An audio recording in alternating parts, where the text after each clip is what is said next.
తండ్రి అయిన దేవుని నుండియు ప్రభువైన యేసుక్రీస్తు నుండియు కృపా సమాధానములు మీకు కలుగునుగాక. ఈరోజు దేవుడు తన పరిశుద్ధ గ్రంథములో నుండి మనకనుగ్రహించిన నేటి దేవుని వాగ్దానము యెషయా 45 అధ్యాయము 2వ వచనము. నేను నీకు ముందుగా పోవుచు మెట్టగానున్న స్థలములను సరాళము చేసెదను అని దేవుడు మనతో మాట్లాడుతున్నాడు. నా ప్రియ క్రైస్తవ సహోదరీ సహోదరులారా, నేనేమి చెయ్యకూడదని అనుకుంటున్నానో దానినే చేస్తున్నాను. నేనేమి చెయ్యాలనుకుంటున్నానో దానిని చెయ్యలేకపోతున్నాను.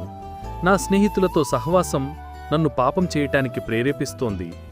నేను దేవునితో సహవాసం చెయ్యకుండా నన్ను పాపానికి ప్రేరేపిస్తోంది అని చాలామంది అనుకుంటూ ఉంటారు. ప్రియ క్రైస్తవ సహోదరీ సహోదరులారా, నీవు కూడా ఈ జాబితాలో ఉన్నట్లయితే పరిశుద్ధంగా జీవించాలనే కోరికకు అడ్డుగా ఎటువంటి మెట్టలు లాంటివి ఉన్నా ప్రభువును ఆసక్తితో అడుగు. దేవుడు నీ మార్గములు సరళము చేసి నిన్ను విడిపించి నిన్ను ఉద్ధరించును. పాపమును విడిచిపెట్టడం అనేది దేవునితో సహవాసం చేయుట ద్వారానే జరుగుతుంది. నీవు ఆయనతో సహవాసం చేయుట ద్వారా విడిపించబడతావు, నడిపించబడతావు. అట్టి కృప దేవుడు మనందరికీ అనుగ్రహించునుగాక. ఆమేన్. ప్రార్థన.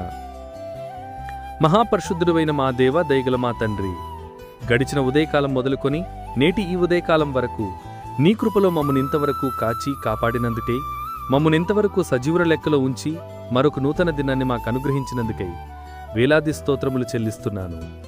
ఈరోజు మేము చేయబోతున్న పనుల్లో, రాకపోకల్లో మీరు మాకు తోడుగా ఉండండి. ఏ కీడును, ఏ ఆపదలు మా దరిచేరకుండా మీ రెక్కల నీడలో మమ్మను భద్రపరచమని ప్రార్థిస్తున్నాను. ఎవరైతే గుండె సంబంధిత వ్యాధులు, బీపీ, షుగర్, కిడ్నీ, థైరాయిడ్ మరియు ఇతర సమస్త వ్యాధి, బాధ, బలహీనతలతో బాధపడుతున్నారో వారందరినీ మీ గాయపడిన హస్తముతో ముట్టి సంపూర్ణ స్వస్థత అనుగ్రహించమని ప్రార్థిస్తున్నాను. వారి వారి కుటుంబాల్లో కావలసిన క్షేమాభివృద్ధిని, సమృద్ధిని దయచేయమని, అనునిత్యము నిన్ను స్తుతించి గణపరిచే భాగ్యాన్ని ప్రతి ఒక్క బిడ్డకు దయచేయమని ప్రార్థిస్తూ, సమస్త కీర్తి, ఘనత, మహిమలు మీకు మాత్రమే చెల్లిస్తూ నజరేయుడైన యేసయ్య నామములో ప్రార్థించి వేడుకొనుచున్నాను మా ప్రియ పరలోక పరమ తండ్రి. ఆమేన్. నా ప్రియ స్నేహితులారా, మీరింతవరకు మన ఛానల్ని సబ్స్క్రైబ్ చేసుకున్నట్లయితే దయచేసి మన ఛానల్ని సబ్స్క్రైబ్ చేసుకోవలసినదిగా ప్రభు పేరిట మీ అందరికీ ప్రేమపూర్వకంగా మనవి చేస్తున్నాను. దేవుని కృప సదాకాలం మీకు తోడై నడిపించునుగాక. ఆమేన్.